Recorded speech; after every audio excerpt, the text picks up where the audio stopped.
Impeça-nos de qualquer jornada, impeça-nos de qualquer caminhada, onde o eu, onde o ego, onde a personalidade exista e não o Senhor. Impeça-nos, ó Deus.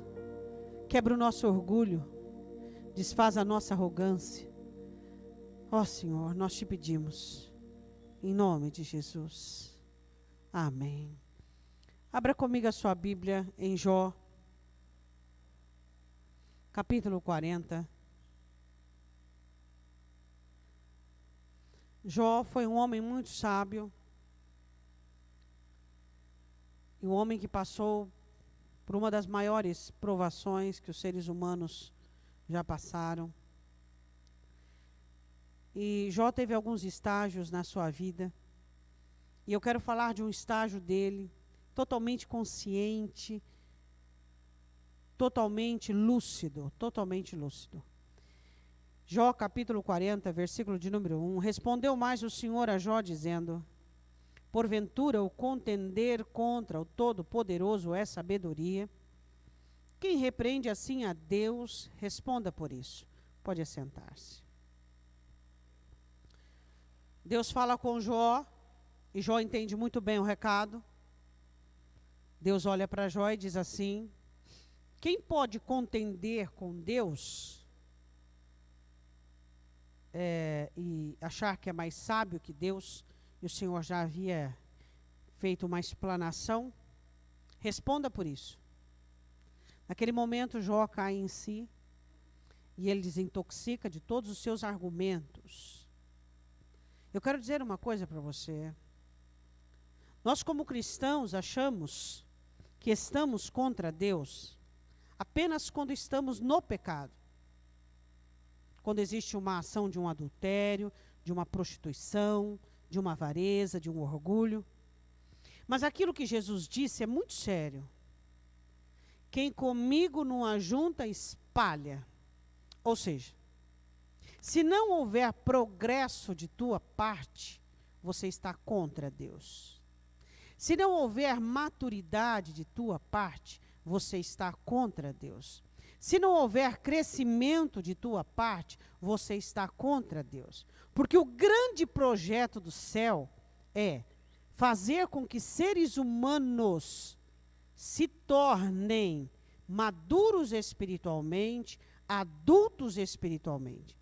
Então, quando Jesus diz, quem comigo não ajunta, espalha, ele está dizendo, se você não trabalhar, se você não fizer nada, você está declarando que está contra a minha obra. Então, você tem que ser participativo.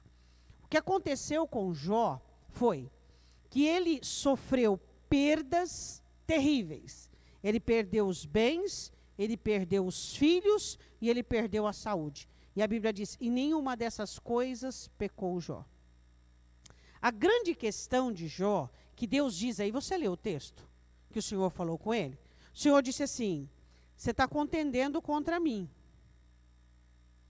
E ele diz assim, você está querendo me repreender, querendo me ensinar as coisas. Você tem condição de responder por isso, Jó? Então a grande questão que você como cristão tem que entender, que não são ações como os pecados que eu mencionei, que significa que você está contra Deus.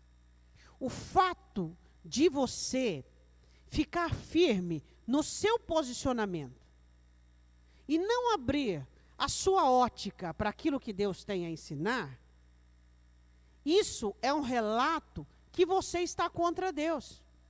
O fato de você estabelecer-se e fundamentar-se sobre o seu jeito e a sua maneira, e na hora em que Deus te repreender ou te exortar, e você se levantar de uma maneira arrogante, você está contra Deus.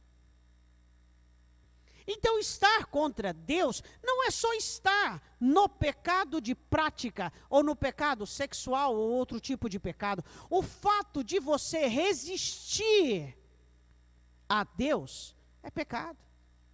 O fato de suas conexões com as coisas humanas serem maiores do que as coisas de Deus é pecado. Então o Senhor diz assim a Jó: se você quer me ensinar, ou se você quer me exortar ou me dizer o que é certo, você está à altura de responder por isso? Será que nós estamos à altura de recalcitrarmos contra os aguilhões de Deus? Como o Senhor Jesus disse para Saulo, quando ele cai do seu cavalo, no caminho de Emaús: até quando você vai recalcitrar contra os meus aguilhões? A grande questão é, o objetivo de Deus é causar uma mudança em você. É transformar o seu interior para que o objetivo seja parecido com Jesus Cristo. Mas a partir do momento em que você começa a defender a sua religião, a partir do momento em que você começa a defender a sua maneira de viver a vida, os seus padrões, você declara guerra contra o Espírito Santo. Por quê? Porque o Espírito Santo diz de uma forma muito clara em Gálatas, que ele combate contra você e você contra ele. Ali o Espírito Santo não fala de guerra dele contra Satanás, ele fala da guerra contra você.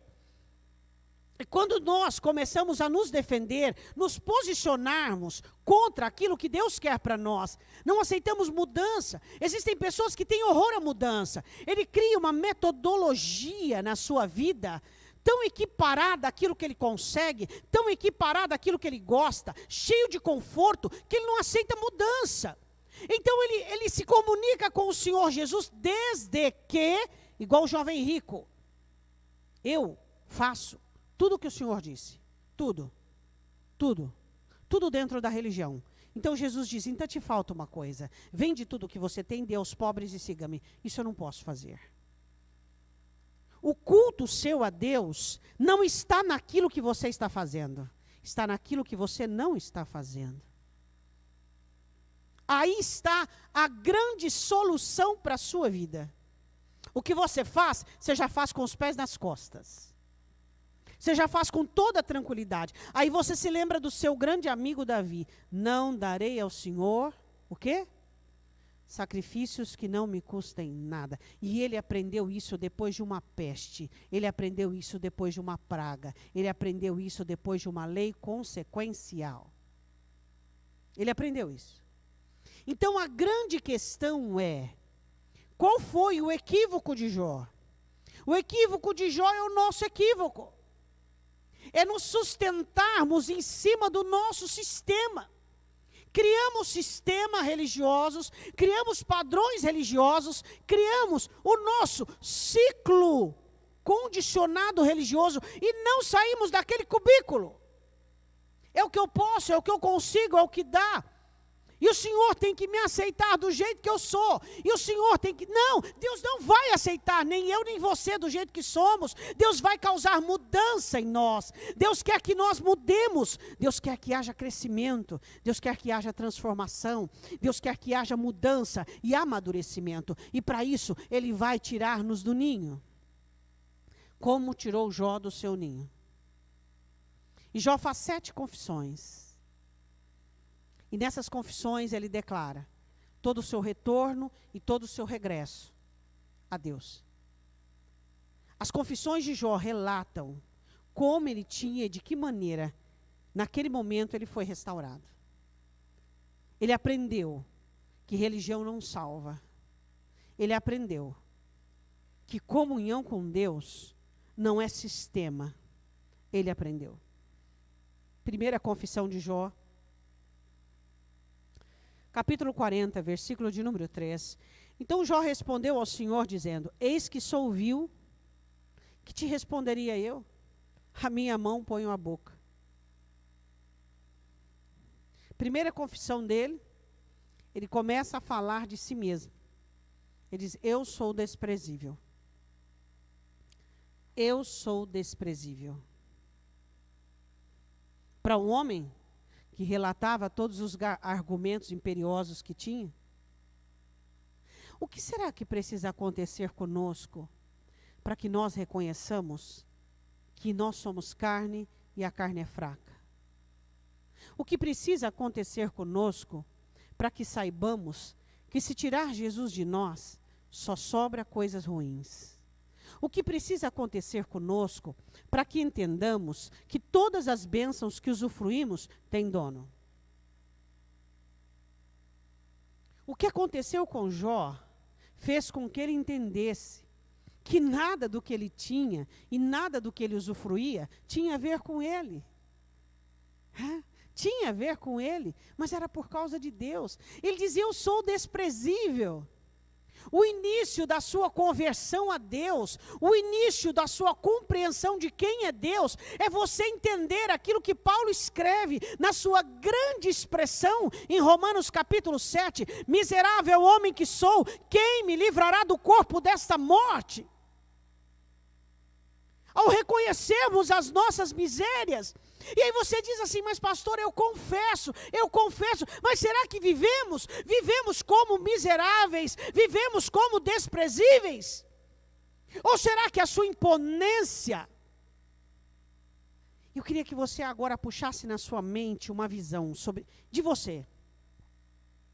De você lá no seu trabalho, conversando com alguém inferior a você, na sua opinião. Puxa uma visão agora. Uma visão de quando você é ofendido e recebe alguma ofensa. Puxa essa visão agora. Puxa a visão do seu levante agora. Puxa a visão. Quando a sua vontade se manifesta, puxa a visão. Esse é você. Ali você não se sente desprezível. Ali você se sente o dono da situação, o sabe tudo, aquele que conhece tudo. Esse Deus tem nojo. Por quê? Porque Deus se afasta do soberbo e do arrogante. Dá para você entender o caminho que Jó toma, é o caminho mais inteligente que o ser humano podia ter tomado. A primeira frase de confissão dele, ele fala aquilo que Deus quer que nós falemos e vivamos. Eu sou desprezível. Essa é a grande questão do cristianismo. Nós não nos convertemos a Jesus Cristo para sermos imponentes, donos de nós mesmos, sabe tudo. Não, o cristianismo coloca o homem no lugar dele. Jesus no centro e ele aos pés da cruz, dizendo, estou crucificado para o mundo e para eu mesmo. Essa é a diferença do cristianismo. Por isso que quando Jesus explica sobre o cristianismo, ele diz assim, o cristianismo é como uma torre construída, que uma pessoa começa a construir e não consegue acabar. Nem todos conseguem ser cristãos. O cristianismo não é para todos. O cristianismo é para aqueles que entendem quem é Deus e querem servir um Deus que manda, que outorga, que governa. O cristianismo é para quem sabe abaixar a cabeça. O cristianismo é para quem sabe virar a face. O cristianismo não é para todos. Tem muita gente que levantou a torre e não está conseguindo terminar. E está passando vergonha porque não conseguiu terminar. Começou com toda alegria, como aquela semente que cai numa terra rasa. Começou lindo, maravilhoso, empolgado. E conforme foi o decorrer da sua carreira cristã, ele não tem conseguido ser crente, ele se tornou religioso. Vem à igreja por um desencargo religioso, Deus tem podido ficar em último lugar na sua vida, mas Deus não ficou, Deus já foi embora, mas ele não sabe. Lembra de Sansão? Sansão não sabia que Deus havia ido embora. Lembra de Saul? Saul não sabia que Deus tinha ido embora. E quem sabe alguns de nós não temos sabido que o Espírito Santo já foi embora. Por quê? Porque o Espírito Santo só fica onde tem barro para o oleiro. Ele só fica onde tem obra para ele. Jó inicia a sua confissão, diz, eu sou desprezível. Será que quem de nós podemos dizer isso? Quem de nós podemos declarar isso? Deus, eu sou desprezível. Será que nós precisamos passar pelas perdas, pela falência e pela doença para dizermos, eu não sou nada? Você precisa disso? Ele diz, eu sou desprezível. O que eu posso te responder? Primeira questão e segunda questão de Jó é sobre a fala. É sobre a fala. Quem fala muito, peca muito. A sua fala identifica quem você é. A arrogância da sua fala, a arrogância da sua imposição, a arrogância do seu posicionamento.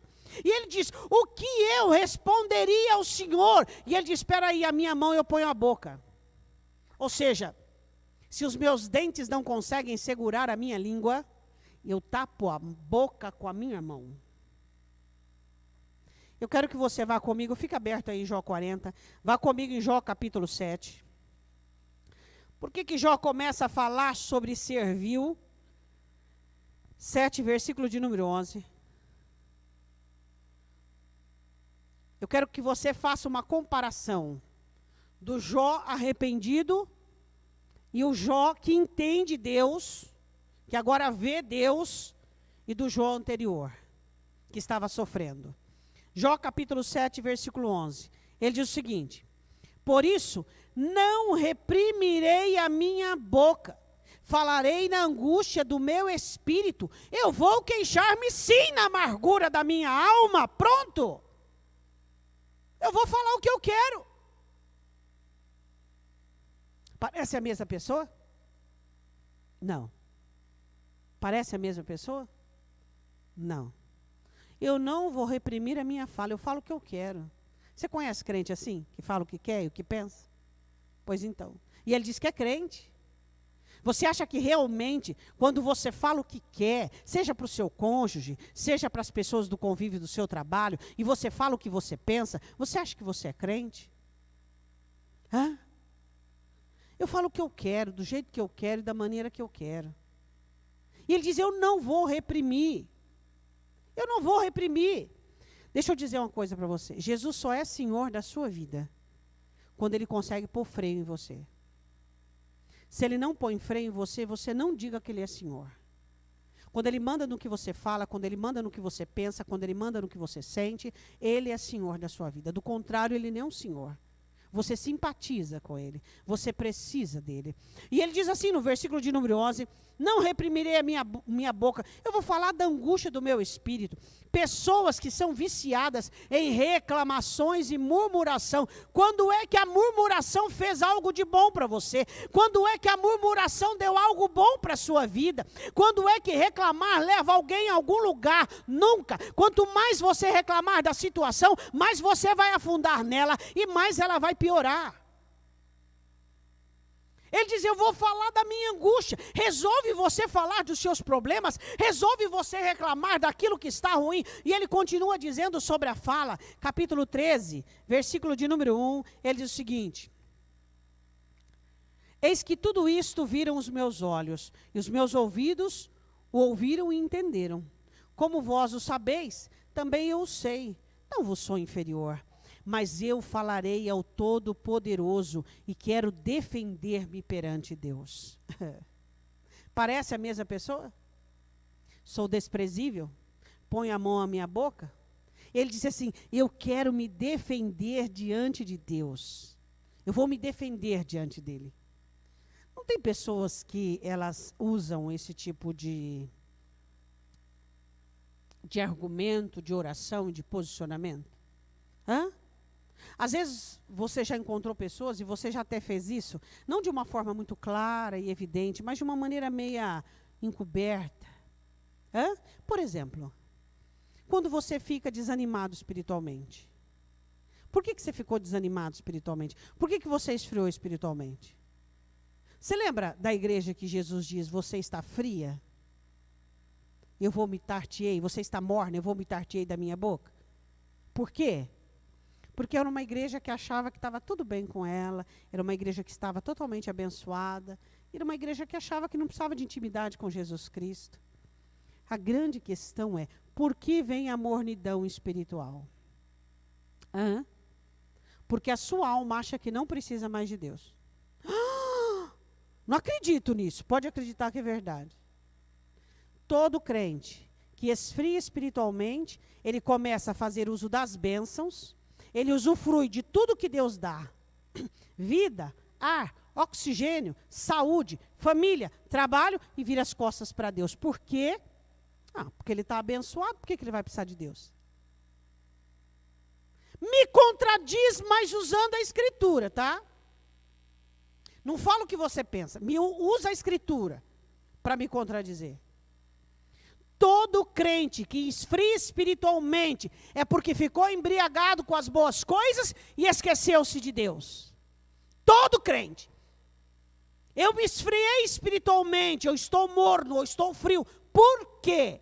Porque você idolatrou coisas, porque você começou, como Romanos capítulo 1 diz, você começou a adorar coisas e virou as costas para o Criador, porque o crente que reconhece a Deus de verdade na sua vida e se lembra que Ele é uma alma eterna, ele não se esfria espiritualmente, porque todos os dias ele está de joelhos diante de Deus, dizendo: miserável pessoa que eu sou, ó Deus, visite as minhas misérias, tudo que eu usufruo, nada é, a eternidade é, porque que adianta ser rico para com os homens e miserável para com Deus? Todo esfriamento espiritual é por conta da embriaguez das bênçãos. E Paulo diz em Efésios 1:3, nós estamos assentados nas regiões celestiais e sabemos quais são as bênçãos espirituais. Eu queria que você pensasse agora em 3 bênçãos humanas que Deus te deu. Vamos lá. Rapidinho, né? Isso aí é pá. Agora diga 3 bênçãos espirituais. 3 bênçãos. Pastor, eu não sei nem o que é bênção espiritual. Mas bênção material você sabe. 3 bênçãos espirituais que Jesus te deu. Vamos lá. 3 bênçãos espirituais. Aí o crente que é esperto diz assim: salvação, palavra, Espírito Santo. Não. Isso são as bases das bênçãos. Vamos lá. Quais são as bênçãos espirituais que o Senhor tem te dado? Essa é a grande questão. Ele diz: eu sou desprezível. O que eu vou falar para o Senhor? Eu ponho a mão na minha boca. Por quê? Mas anteriormente, no capítulo 13, ele diz: eu vou me defender diante do Senhor, eu vou me posicionar diante do Senhor. E eu vou dizer uma coisa para você: crentes que se embriagam com bênçãos, quando Deus mexe em uma coisinha, meu irmão, você quer ver uma pessoa brava? É um crente frio, quando Deus mexe em alguma coisinha na vida dele. Não, mas porque eu faço isso, porque eu faço aquilo, onde já se viu, a rebelião vem à tona. Eu quero dizer uma coisa para você. O que você sabe sobre você? O que você sabe sobre Deus? O Espírito Santo está lutando expressamente dentro de você para que você não exerça domínio sobre aquilo que é de Deus. Seu casamento não é de Deus, seu trabalho não é de Deus, sua vida não é de Deus. Vai comigo em Jó, capítulo 40. Segunda confissão de Jó, ainda é sobre a fala. Olha para o seu irmão e diga assim: como que está a questão da sua fala? Descobriu uma coisa. Esses dias nós estávamos conversando uma coisa interessante. Tem aquele negócio no celular de fuxico gospel, lá, se não de fuxico gospel, eu não sei. Aí, uma pessoa, a Emily olhou para mim e falou assim: pastora, mas não é fofoqueiro, é informante do reino. Falei: gente, como é que uma cabecinha consegue pensar nisso? Os fofoqueiros. Não, pastor, não é fofoqueiro, são informantes do reino. Aí eu falei assim: Jesus amado. Você sabia que existem pessoas que elas gostam de saber coisas ruins e levar para frente? Ou até saber coisas e levar para frente. É interessante como algumas pessoas gostam, sentem prazer em falar coisas negativas. Ele diz o seguinte no versículo de número 5: uma vez tenho falado, não voltarei a falar. ou ainda 2 vezes, mas não prosseguirei. O que você olha para você e diz assim: eu não vou mais repetir isso. Eu não vou mais repetir isso. Eu não vou mais repetir isso. A necessidade de falar é para edificar. Se a sua fala vai edificar alguém, que assim seja. Se não for para edificar, eu quero que você vá comigo em Jó capítulo 9. Ele diz assim: não prosseguirei.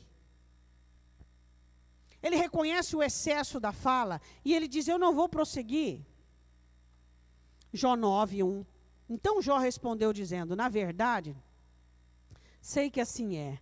Porque como se justificaria o homem para com Deus? Se quiser contender com ele, nem a uma de 1000 coisas lhe responderá. Ele é sábio de coração e forte em poder. Quem se endureceu contra ele teve paz? Agora presta atenção. Ele é o que remove os montes sem que o saibam, e os que transtornam no seu furor. 9:35, irmãos, vamos lá, 9:35. Então falarei e não temerei, porque não sou assim em mim mesmo. Ele reconhece. Eu vou falar e não vou temer o que eu falo. É a mesma pessoa do capítulo 40, versículo de número 5. Falei uma vez, falei 2 vezes, e eu não vou replicar mais, não vou prosseguir. Ele diz assim, no versículo capítulo 10, a minha alma tem tédio da minha vida, darei livre curso à minha queixa, falarei da amargura da minha alma. Ou disse, eu vou falar, eu não estou nem aí, eu vou falar. Você viu que a grande confissão de Jó inicial é sobre a fala. Será que nós temos sido inteligentes na questão da nossa fala? Será que nós temos sido sábios em entender que tudo aquilo que nós falamos teremos que dar conta?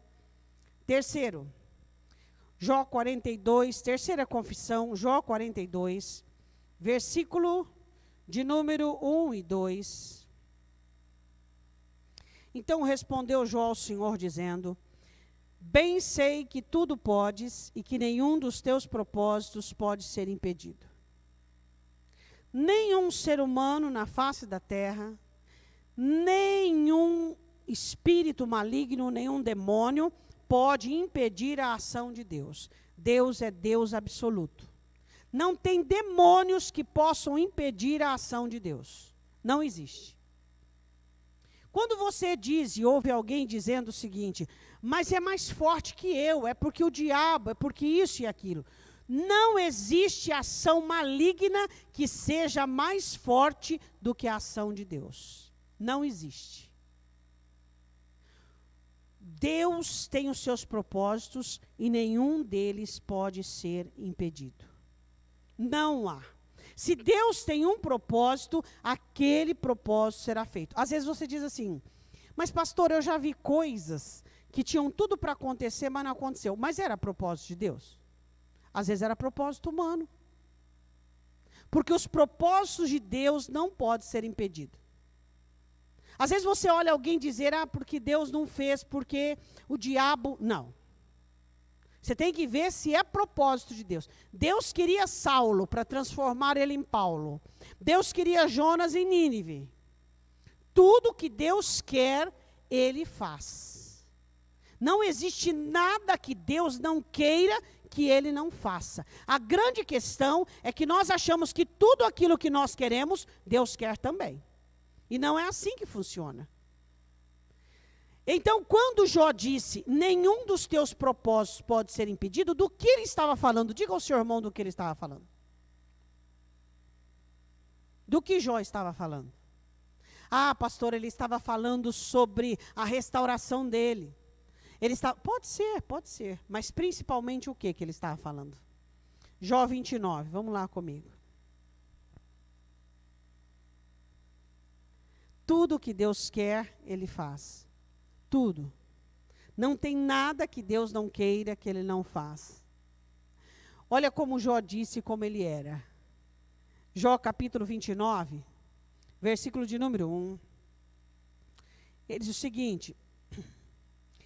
Vamos ver o versículo 2. Quem me dera ser como eu fui nos meses passados, como nos dias em que Deus me guardava. Está dizendo, Deus não me guardou.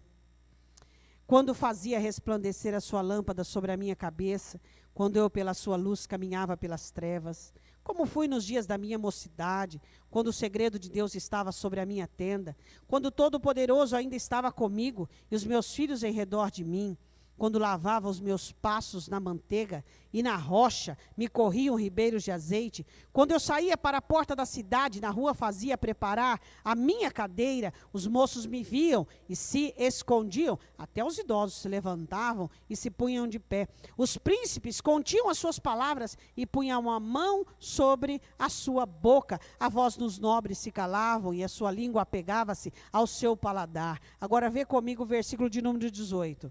E eu dizia, no meu ninho vou morrer, vou multiplicar os meus dias como areia. A minha raiz se estendia junto às águas e o orvalho permanecia sobre os meus ramos. A minha honra se renovava em mim e o meu arco se reforçava na minha mão.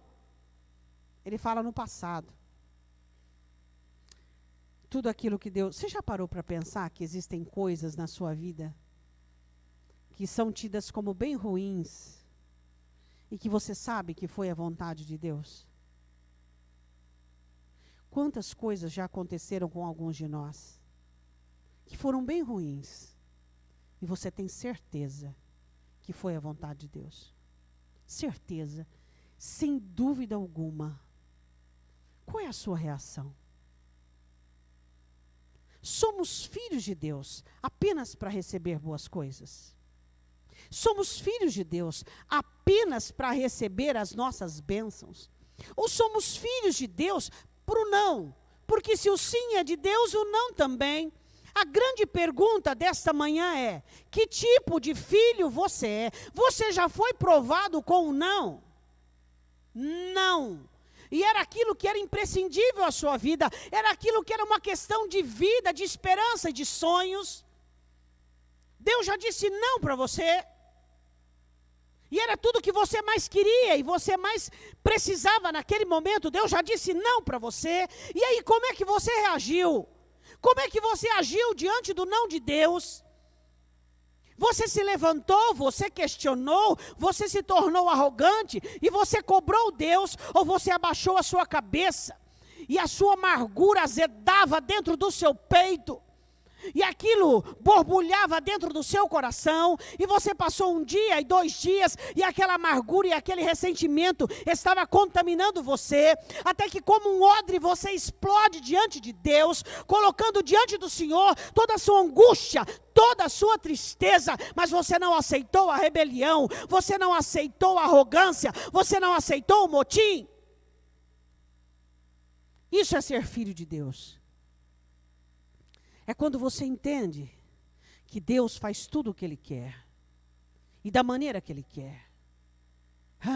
Na oração do Pai Nosso, Jesus nos ensina de uma maneira adequada: seja feita a tua vontade, como na terra e como no céu. A grande questão é que Jó entende que Deus faz tudo o que quer. Os propósitos de Deus não são impedidos. Eu viverei, você viverá aquilo que Deus tem para você. Diga amém. Ele diz ainda no versículo, ele diz tudo podes, no capítulo 30, versículo de número 9. Agora, porém, sou a canção, lhe sirvo de provérbios. Versículo 11, porque Deus desatou a sua corda e me oprimiu, por isso sacudiram de si o freio perante o meu rosto. Ele diz, Deus quis. Deus quis. Tudo que eu tinha se perdeu. Tudo que eu tinha se perdeu. Você já perdeu alguma coisa? O que você já perdeu na sua vida? Se você nunca perdeu nada importante, você não sabe o que é ser provado na perda. Ainda não. Se você nunca perdeu nada, não diga, isso é fácil, eu tiro de letra. Não faça isso. Se você recebeu um não de Deus, quando tudo o que você precisava era o sim, você foi provado. Ali Deus provou. toda a fidelidade que você cantava, toda a fidelidade que você dizia nas suas orações. Nós somos filhos de Deus. Não quando nos alegramos com o sim, mas quando choramos com o não. Aí você confirma a sua filiação. Amém? Quero que você volte no capítulo 42. A quarta confissão de Jó, versículo 3. Quem é este que sem conhecimento encobre o conselho? Por isso relatei o que eu não entendia, coisas que para mim eram inescrutáveis e que eu não entendia. O que Jó reconhece? O que você acabou de cantar no último cântico. O que Paulo escreve. Os caminhos de Deus são inescrutáveis. Irmãos, por mais que você seja inteligente, por mais que você seja sábio, por mais que você esteja na igreja, há quantos anos você diz que for, você nunca vai saber o que Deus está pensando. Nunca. Nunca. Você só sabe o que Deus está pensando quando Ele relata para você. A grande questão que você precisa entender é que o que Deus faz é inescrutável. E aí que você prova um filho. De que maneira você prova um filho? Assim como Deus provou a José. José não sabia o que ia ser dele. Ele sabia o que Deus tinha para ele por meio dos sonhos. E conforme ele passava pelas provações, ele conseguia entender o quê? Nada.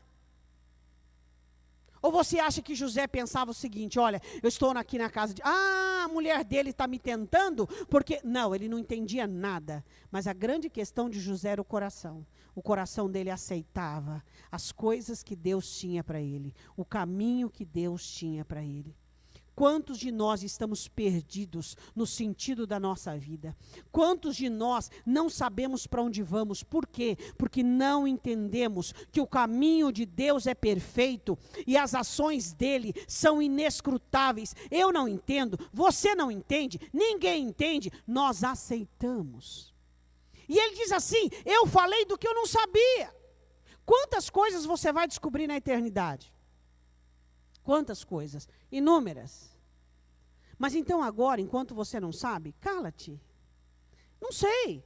Custa você dizer, eu não sei o que Deus está fazendo. Eu sei que Deus está trabalhando e fazendo alguma coisa, mas eu não sei. Você vai falar daquilo que Deus está fazendo, você vai falar da obra do Senhor. Deus está trabalhando em seu favor, e o seu favor não é o seu conforto, o seu favor é a sua construção, é fazer você ser semelhante a Jesus Cristo.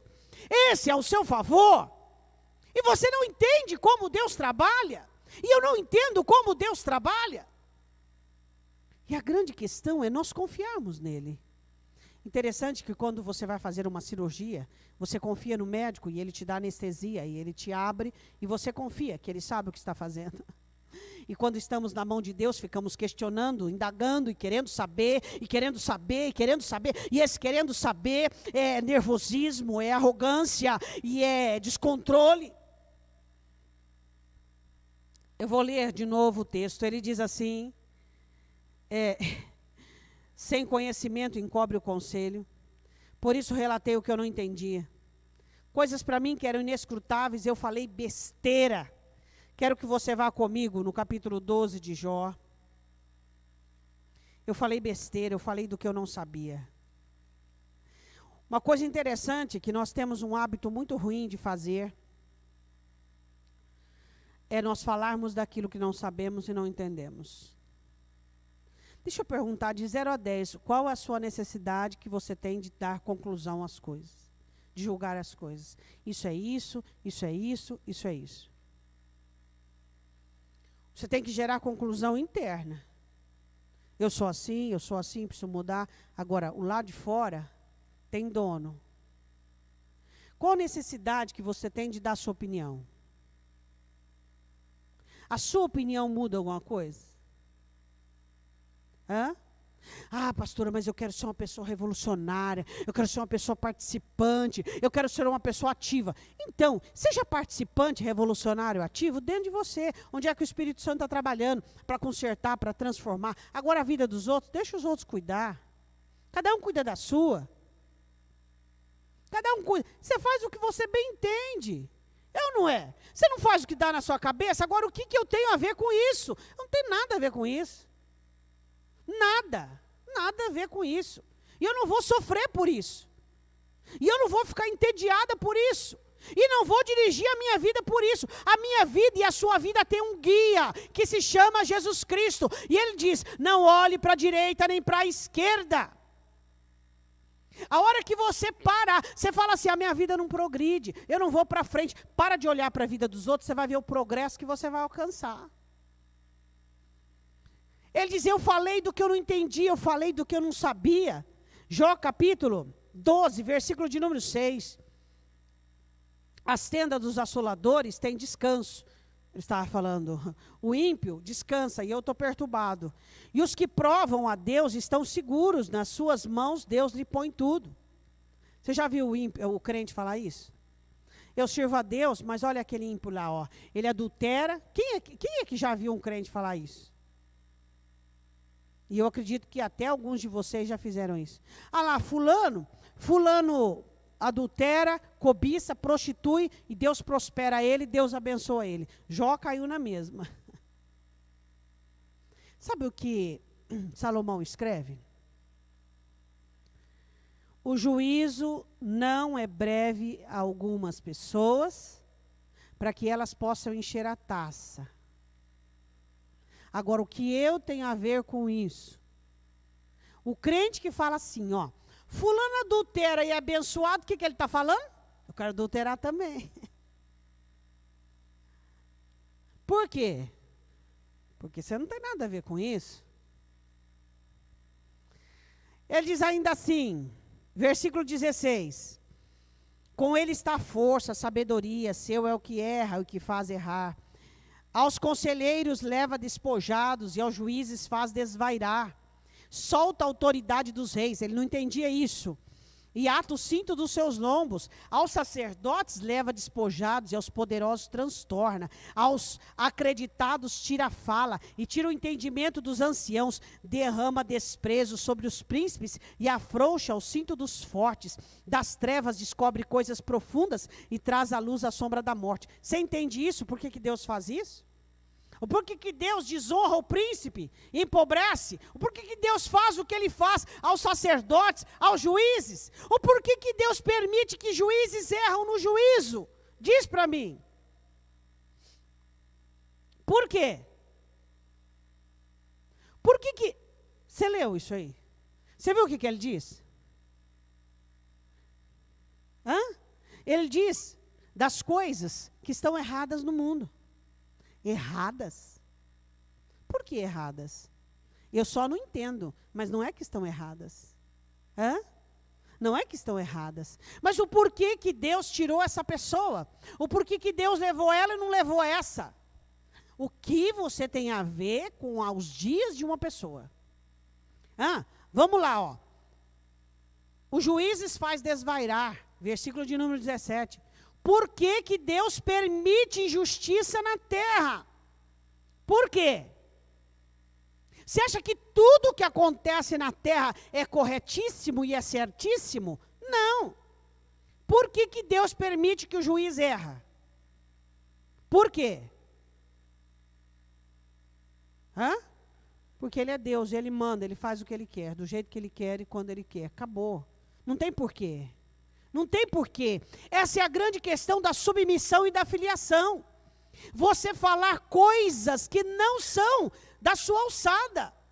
Você intrometer em coisas que não são da sua alçada.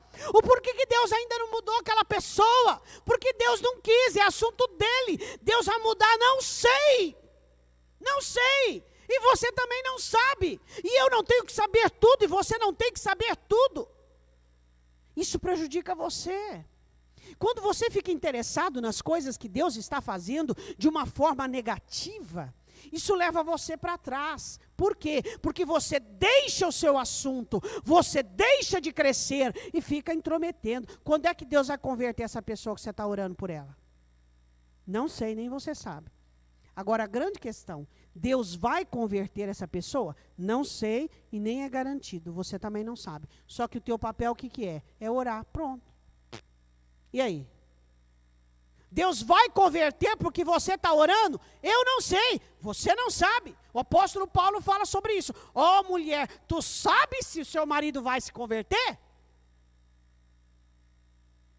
Agora, vive de uma forma com que estivesse no conselho de Deus, se estivesse nos assuntos de Deus. Você não sabe, deixa Deus trabalhar, isso é um assunto dele. Não é meu, não é seu. Jó disse assim, eu me intrometi em assuntos que eu não deveria. Eu entrei, eu falei coisas que são, para Deus, são inescrutáveis. Eu não consigo entender o que é ser inescrutável. Eu não consigo fazer parte disso. Está longe, está ao alcance, não está no meu alcance.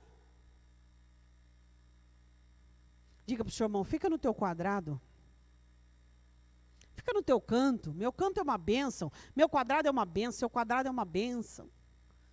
Deus está ali, o Espírito Santo está ali. Deixa Deus fazer o resto. Pare de se importar com coisas que são muito elevadas. Aprende como Davi. Davi disse uma certa feita, Senhor, eu não me envolvo em grandes assuntos, nem em coisas que são elevadas para mim. Eu faço calar a minha alma como uma criança amamentada, bem acolhida no peito da mãe. Agora, não se envolva em coisas que não te pertencem. Para de ser curioso, abelhudo. Espiritualmente falando, deixa Deus cuidar da sua vida e das suas coisas. Quando vai acontecer? Não sei. Mas vai acontecer enquanto eu estiver vivo? Não, disse Abraão. A promessa a Abraão não aconteceu quando ele estava vivo, mas ele creu. Pode ser que aconteça e pode ser que não aconteça. E se for de Deus, vai acontecer, ponto. Diga amém. Quero que você volte comigo em Jó. Quinta confissão de Jó. Escuta-me, pois, versículo 4, capítulo 42, e eu falarei, e eu te perguntarei, e tu me... então mudou de figura. E tu me... Diga ao seu irmão, um coração ensinável. Um coração ensinável. Agora é diferente. Senhor, me escuta. Eu vou te perguntar, o senhor vai me ensinar, o senhor vai me responder. Senhor, então começa a me ensinar agora. A confissão dele se baseia no quê? Eu sou desprezível, eu vou parar de falar. Eu reconheço que errei, falei demais. Terceira, Deus pode tudo. Eu estava seguro e Ele pôde me desmantelar. Quarta confissão, eu falei de coisas que eu não entendia. 15, eu preciso entender que eu tenho que aprender. Eu tenho que aprender. Você já viu o crente que acha que ele tem 40 anos de crente e ele sabe tudo? Quando você pensa que sabe alguma coisa, é a prova que você não sabe nada. Quando você acha que sabe alguma coisa, você não sabe nada. Por quê? Porque todos os dias nós temos que aprender. Jó olha para Deus e diz, Senhor, eu vou te perguntar, o Senhor vai me responder, mas a partir de agora eu quero aprender. Vá comigo em Jó, capítulo 19, versículo de número 7. Olha a diferença, nós estamos mostrando dois paralelos, estamos mostrando a confissão de Jó, estamos mostrando a atitude dele antes. Capítulo 19, versículo 7, eis que clamo violência, porém não sou ouvido, grito socorro, porém não há justiça. Ele está falando, eu estou pedindo ajuda para Deus, Deus não me ajuda. Eu estou pedindo para Ele fazer justiça, Ele não faz justiça. Ele ensurdeceu para comigo. E ele diz, o meu caminho ele entrincheirou, já não posso passar nas minhas veredas postrevas. Da minha honra me despojou e tirou-me a coroa da cabeça. Quebrou-me de todos os lados e eu me vou. Arrancou a minha esperança como uma árvore. Capítulo 23. Versículo de número 1. Olha antes. Você vê um Jó com a mente mudada, coração mudado, dizendo, Deus, o Senhor me ensina então? Eu quero aprender. Olha 23. Respondeu, porém, Jó, dizendo, ainda hoje a minha queixa está em amargura, a minha mão pesa sobre o meu gemido. Se eu soubesse onde eu poderia achar, então me chegaria ao seu tribunal, exporia ante ele a minha causa, e a minha boca encheria de argumentos, saberia as palavras com que ele me responderia, e entenderia o que ele me dissesse. Se ele me deixasse falar com ele, eu encheria a minha boca de argumentos. Olha que diferença. E eu iria falar com conhecimento de causa. Você percebe a diferença? Então vamos lá, nós somos crentes antes da confissão ou depois da confissão? A confissão dele, a quinta, qual que ele diz? Senhor, eu vou pedir ao Senhor, o Senhor vai me ouvir, então o Senhor me ensina? Olha, antes, eu queria estar diante do teu tribunal. Eu queria me defender, eu queria expor a minha causa, eu queria falar daquilo que eu sei, daquilo que eu vivo, da maneira que eu vejo as coisas. Será que nós somos crentes assim? Vivemos do nosso jeito, da nossa maneira, e achamos que o nosso jeito é melhor, e achamos que a nossa maneira é melhor. Será que temos tido um coração ensinável, dizendo, Senhor, me ensina a viver? Eu não estou conduzindo a minha vida de acordo. Eu tenho feito de ídolos o meu trabalho, eu tenho feito de ídolos os meus filhos, eu tenho feito de ídolos o meu casamento, eu tenho feito de ídolos a mim mesmo. Senhor, me ensine. Eu não quero me defender diante do Senhor. Você sabia que tem pessoas que conforme ele vai ouvindo a ministração da palavra, ele vai se defendendo? Ah, mas não é bem assim. Ah, mas não é bem assim. Mas eu não faço isso. Mas eu não concordo com isso. Na própria pregação, pasmem vocês. Conforme a escritura vai sendo lida e explanada, ele vai se defendendo, ele vai se escondendo. Mas peraí, defendendo de quem? Se ele não está te acusando, se ele não está te condenando, ele só está te dando um espelho para você enxergar e dizer, amém, Senhor, eu quero te ouvir, eu quero mudar. Não precisa se defender. Ele não está te acusando, ele ainda é advogado seu. Ele ainda está falando com o Pai ao seu respeito. Quero que você vá comigo em Jó capítulo 42, versículo de número 5, sexta e penúltima confissão. Com o ouvir dos meus ouvidos ouvi, mas agora te veem os meus olhos. Ele percebe que existe um crescimento e um amadurecimento na sua comunhão com Deus. Ele percebe que tudo aquilo que ele tinha de Deus era apenas os ouvidos, que ele não conseguia enxergar Deus. Ele não conseguia ver Deus. Você tem notado um crescimento na sua intimidade com Deus? Algumas das igrejas de Apocalipse, Jesus relata um retrocesso. E Jesus fala sobre esse retrocesso em Mateus, dizendo que o amor de muitos se esfriaria.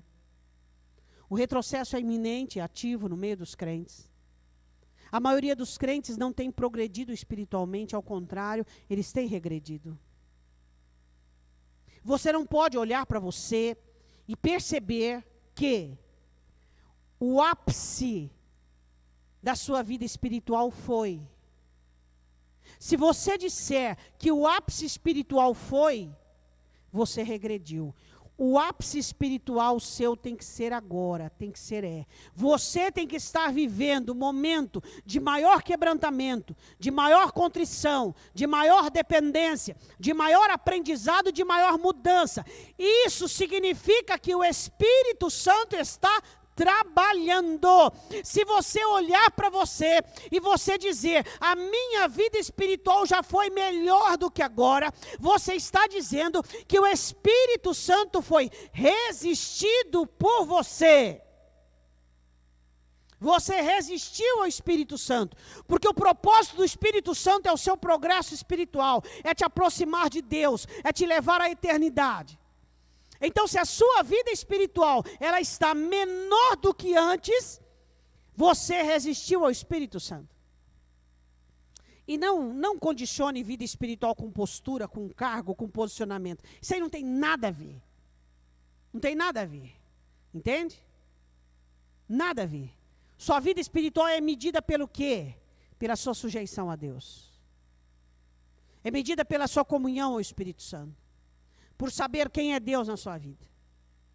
É assim que a sua vida espiritual é medida. Então Jó relata no seu retorno, eu te ouvia, mas agora eu te vejo. Eu quero que você vá comigo em Jó, capítulo 23. Olha que coisa interessante. Versículo de número 8.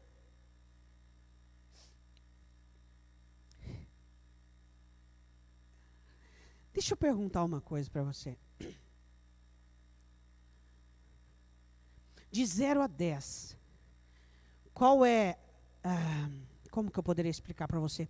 De 0 a 10, qual é a sua proximidade e a sua interação com Deus, com Jesus, com o Espírito Santo. Interação, comunhão.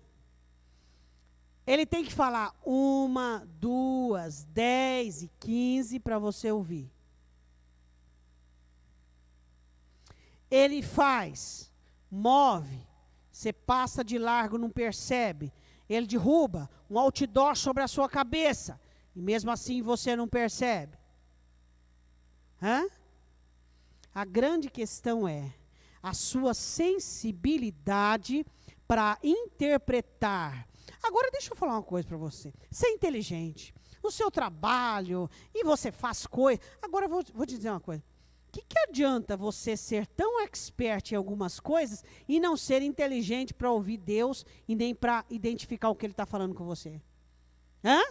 Será que é necessário as mulas falarem? As jumentas falarem? As baleias e os peixes engolirem? Não! Sensibilidade para entender o que é que Deus está falando. Deus me deu aqui uma... Fiquei ofendido? Não fiquei ofendido não, é para o meu bem. Não fiquei ofendido. Deus está falando comigo. Deus está falando comigo. Ele me ama. E Ele repreende e exorta quem Ele ama. O que Ele disse? Antes eu te ouvia, agora eu te vejo. Ou seja, um crescimento espiritual. Porque o que Ele relata no capítulo 23, versículo de número 8. Ele diz assim, se eu me adianto, Ele não está. Tem gente que está procurando Deus, não encontra. Ele está procurando Deus, não encontra. Se torno para trás, não percebo. Se eu retrocedo, eu não percebo. Você viu a situação dele? Se eu me adianto, Deus não está. Se eu volto para trás, então onde é que Deus está? Eu quero perguntar para você, onde é que Deus está? Qual a sua distância de Deus? Jesus disse, minhas ovelhas ouvirão a minha voz e me seguirão, não ouvirão os estranhos. Onde é que Deus está? O que Ele está falando com você agora? Qual o seu distanciamento dele? E ele diz assim, se opera à esquerda, não vejo. Se encobre à direita, não diviso. Será que nós temos visto o trabalhar de Deus e a obra de Deus? Será que os nossos olhos têm reconhecido e contemplado? Ou será que todas as coisas que temos recebido têm sido tidas como comum? A água que você bebe, o banho que você toma, a casa que você tem, o trabalho que você tem, é tudo comum, não custa nada para o céu. Você sabe quantas miríades de anjos são enviadas todos os dias e alimentadas para que você tenha o conforto que você tem e a vida que você tem? Não custa para você, mas para o céu tem custado muito. Essa é a grande questão. Será que nós não temos visto as obras de Deus? Não temos enxergado o que Ele tem feito? Você sabe o porquê? Nenhum de nós fomos destruídos ainda. Não é porque não temos pecado, não. É porque Jesus tem intercedido por nós. Por isso, só por isso. Aqui não tem nenhum santarrão, aqui não tem nenhum perfeito, começando de mim não tem ninguém. Aqui todos nós somos abrigados e guardados pelo sangue de Cristo, pela ação do Espírito Santo. Nós temos que enxergar isto. E quando enxergamos isso, os nossos joelhos se prostram, rendidos àquele que é o nosso protetor absoluto das nossas vidas. Ele diz, se eu me adianto, Ele não está. Se eu me vou para trás, Ele não está. Eu estou procurando Deus. E Ele diz, se Ele opera à esquerda ou à direita, eu não vejo, não sinto Deus. Cadê Deus, meu irmão, na sua vida? Cadê Deus? Você tem sentido Ele? A presença dEle, a voz dEle, o cheiro dEle. Jesus tem cheiro. Jesus fala. O governo de Jesus Cristo é imensurável, é imbatível. Quando o governo de Jesus é estabelecido na sua vida, não tem idolatria que fique de pé, não tem soberba que fique de pé, não tem coração endurecido que fique de pé. Você sabe que é Jesus quem manda e é Ele quem governa. Jó disse, perdi Deus, não consigo ter comunhão com Ele, não consigo senti-lo. Quantos crentes estão assim? Quantos crentes estão assim? Quantos crentes? Quero terminar em Jó, capítulo 42, versículo de número 6. Não, Jó 42, 6, a última confissão. Ele só podia ter terminado assim, não é mesmo? Ele começa, sou desprezível, e termina, por isso me abomino e me arrependo, no pó e na cinza. Sabe o que é se abominar? O que é ser abominável? É ser repelente e condenável. Sabe o que é arrepender-se no pó e na cinza? É a última instância de arrependimento para um judeu. O pó e cinza é a última. Não tem mais o que eles podiam fazer para relatar o seu arrependimento. Você é uma pessoa arrependida? Não, pastor, arrependimento eu tenho só quando eu cometo pecado. Por isso que você continua nesses pecados aí. O arrependimento não é um fator isolado quando você comete pecado. O arrependimento é uma obra do Espírito Santo em você, fazendo você enxergar a sua humanidade e o quanto você precisa de Deus, diminuindo a sua alma, constrangendo a sua alma. O arrependimento é uma ação operante do Espírito Santo, não é uma ação isolada. Quem disse isso para você? Quem disse que você se arrepende só na ceia ou quando comete pecado? Nós somos arrependidos. Isso faz parte da nossa essência. Ele diz, por isso me arrependo no pó e na cinza, me abomino. Agora vamos ver a contradição. Vá comigo no capítulo 13. Olha a contradição. Você tem que olhar hoje se você está em Jó 40 e 42, ou se você está nos outros capítulos. Jó capítulo 13, versículo de número 13. Ele diz assim, calai-vos perante mim. Você achou? E eu falarei, e venha sobre mim o que vier. O que acontecer comigo pode acontecer. Estou nem aí. É o mesmo Jó? Hã? É o mesmo Jó? Não, eu vou falar, não estou nem aí. Não quero nem saber. O que vier sobre mim veio, o que acontecer veio. Hã? Realmente é o seu posicionamento com a sua vida? Quantos de nós temos agido assim? Orar? Não vou orar não. Aconteça o que acontecer. Pastora, mas eu não falo assim. Eu só falo essa parte. Eu não vou orar, mas aí eu emendo assim. É porque não deu tempo. Eu não orei porque não deu tempo. Então, é o que você diz, mas Deus interpreta o seguinte.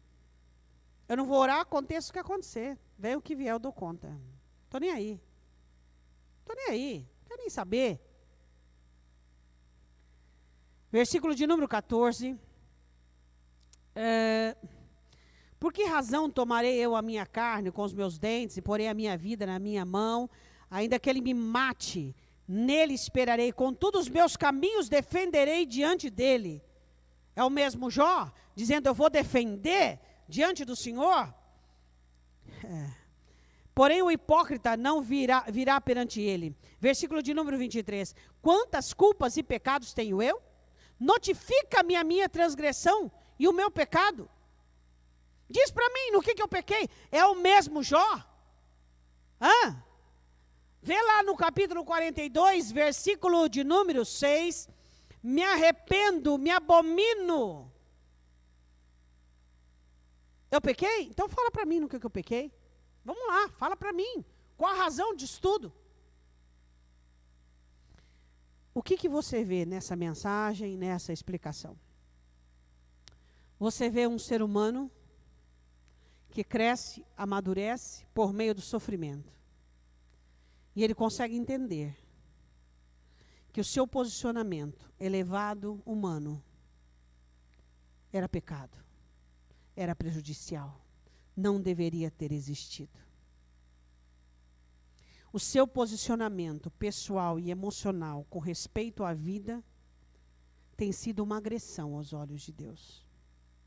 A maneira com que você se porta, falando, expondo, a maneira de achar que Deus não pode mexer aqui, que Deus não pode mexer ali, que Deus não pode fazer e não gostando das obras de Deus, a maneira de ficar querendo intrometer nos planos de Deus, a maneira de querer saber tudo e conhecer tudo e ser o Senhor da verdade, a maneira que muitos de nós temos que já perdemos a visão de Deus e não damos conta disso. E por último, que nós falamos de acharmos que podemos nos defender e que somos os tais. De 0 a 10, o quanto você se acha? Nós usamos umas expressões brasileiras no português que são bem interessantes, que são bem conclusivas. De 0 a 10, o quanto você se acha? Hã? O quanto você se acha inteligente, o quanto você se acha o crentão, o quanto você se acha formidável, o quanto você se acha sabe tudo. Então, isso aos olhos de Deus é uma ofensa. Porque não é isso que o Espírito Santo tem te ensinado.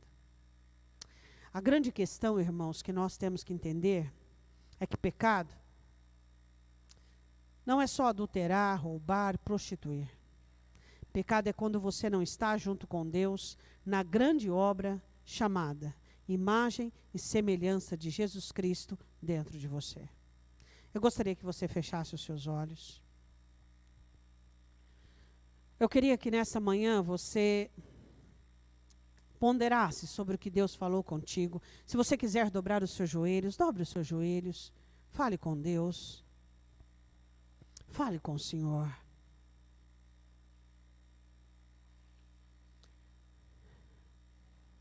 Nós precisamos aprender a viver com Deus. Nós não podemos mais recalcitrar contra os aguilhões de Deus. Nós não podemos mais resistir à obra do Espírito Santo. E quando você permite todas essas considerações, todas essas situações na sua vida, aí você diz assim, mas Deus me ama como eu sou. É claro que Ele te ama como você é. Mas o objetivo deste amor não é deixar você como você é. O objetivo deste amor é mudar você e fazer você chegar à semelhança de Jesus Cristo. O amor de Deus dentro de você é construtor. Fale com o Senhor agora. Fale, Senhor, eu olhei para Jó hoje e eu vi as confissões do retorno dele, da intimidade dele contigo. Quando ele foi replicado pelo Senhor e questionado pelo Senhor, por todas as obras que o Senhor faz, ele se arrepende, ele faz 7 confissões que eu quero ter na minha vida. Eu quero cuidar melhor da minha fala. Eu não quero ficar falando pelos 4 cantos.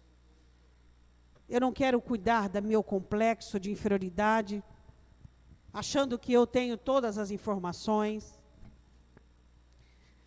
Eu não quero insistir nos meus erros, nem prosseguir, que é a 2ª confissão dele. Eu não quero achar que o Senhor não pode fazer o que tem que fazer na minha vida, porque o Senhor faz aquilo que quer. A vontade do Senhor é absoluta na minha vida. E eu queria dizer que eu não vou mais. Eu não vou mais me intrometer nos assuntos que são do Senhor. Nem ficar desanimado quando piorar e nem eufórico quando melhorar. Eu só vou esperar a sua obra, confiar em Ti, blindar meu coração e não permitir de forma alguma que eu saia do meu limite. O Senhor é Deus. Eu preciso saber onde o Senhor está. E o que o Senhor está fazendo na minha vida. Jó disse, se eu ando para frente, eu vou para trás, ou à direita ou à esquerda, eu não te encontro.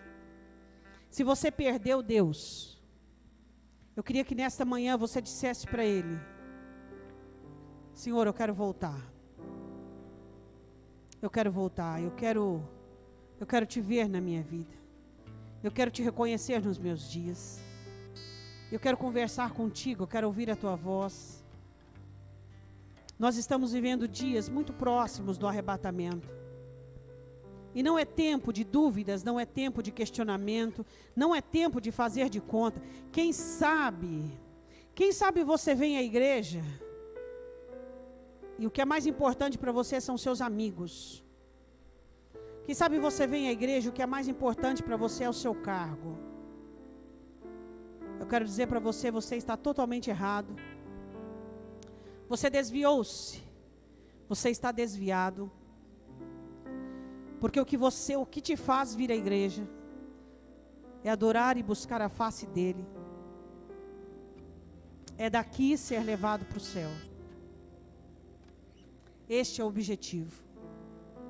É normal você ter amigos e normal você trabalhar para o Senhor, mas isso não deve ser a máquina que te movimenta.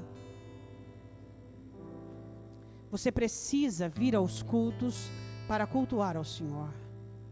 Para Deus falar contigo e você praticar. Existem muitos desvios de Satanás dentro da própria igreja. Abra o teu coração agora e diga: Deus, me ensina. Eu preciso aprender, Deus.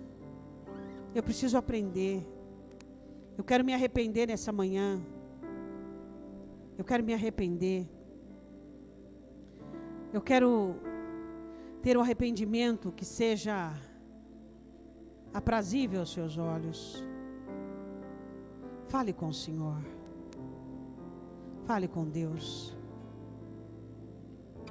Fale com Deus. Ó Espírito Santo, precisamos do teu mover sobre nós. Precisamos nos converter todos os dias. Todos os dias e todos os dias. Precisamos volver as nossas vidas a Ti. Confessarmos os nossos pecados, o nosso distanciamento de Ti. Confessarmos o orgulho, a soberba e a arrogância, todos os desvios que temos feito. Chegou um tempo, Deus, que nós, os crentes, precisamos nos converter. Chegou um tempo que nós, os crentes, precisamos nos prostrar diante de Ti e arrependermos dos nossos pecados. Perdoa-nos, Deus. Que nós tenhamos as confissões de Jó. Não vamos falar aquilo que... Não vamos replicar. O Senhor pode todas as coisas. Não vamos entrar naquilo que não é nosso. Vamos aprender de Ti. Ó Senhor. Vamos buscar a Tua face, vamos nos aproximar de Ti. E vamos nos arrepender no pó e na cinza. Que essas confissões sejam professadas por cada um de nós.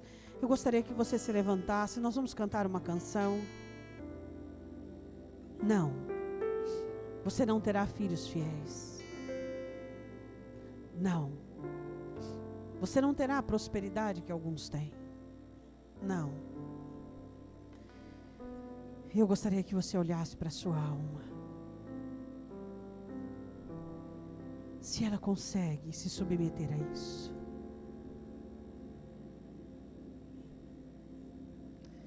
Olhe para a sua alma. E agora eu gostaria que você fosse mais longe. Eu gostaria que você identificasse 3 coisas importantes na sua vida. 3 coisas que são imprescindíveis para você. Eu gostaria que você imaginasse que Deus tirasse uma delas e dissesse não para você.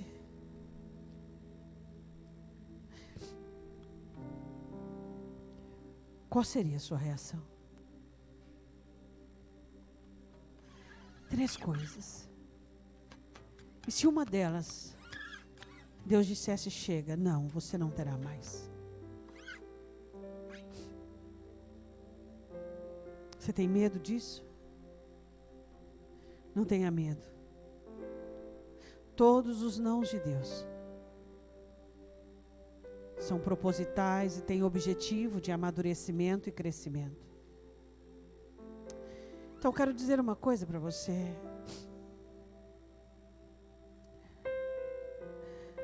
Um dos amigos de Jó disse a ele algumas maneiras que Deus trabalha. Este amigo era um amigo que trouxe a voz do Espírito Santo. E ele disse que quando Deus quer uma pessoa para ele, este amigo era Eliú, ele disse assim: Deus permite coisas ruins, como perdas, enfermidades, quando alguém quer aproximar uma pessoa dele. Eu quero dizer uma coisa para você. Jesus Cristo abriu o caminho. Você não precisa sofrer para estar próximo de Deus e nem precisa perder nada. Você pode voltar. Deus te quer de volta. De volta naquelas orações que passavam-se 20, meia hora, 40 minutos e você nem percebia. E hoje você diz que não pode por causa da bênção. Então quer dizer que a bênção tirou você de Deus. Mas a palavra diz que o Espírito Santo tem ciúmes e ele terá ciúmes da tua bênção. Fala para o Senhor: eu vou voltar, Jesus. Eu estou voltando. Eu entendi. Eu entendi o coração de Jó antes e depois. Eu entendi por que ele fez cada uma das confissões dele, retrocedendo em tudo aquilo que ele tinha andado e caminhado. Eu percebi, Deus. E nesta manhã me abomino no pó e na cinza e me arrependo. E nesta manhã não vou me envolver em coisas que não são para mim. Nesta manhã vou me aproximar de Ti, porque eu quero saber onde o Senhor está e o que está fazendo. Oh, Senhor Jesus. Estamos voltando para Ti. Para o lugar nunca deveríamos ter saído do Teu altar e abaixo de Ti. Aceita o nosso retorno e a nossa confissão como a mais sincera e genuína dentro de nós. Eu gostaria que você levantasse a sua mão direita para o alto. Que o Espírito Santo que falou com você fique dentro do seu coração e promova dentro de você uma transformação onde o céu fará festa, porque filhos e filhas estão voltando à comunhão com o Pai. Que dentro do seu coração exista avidez e uma busca profunda por mais de Deus, em nome de Jesus Cristo. Amém. Amém. Deus te abençoe. Vá em paz.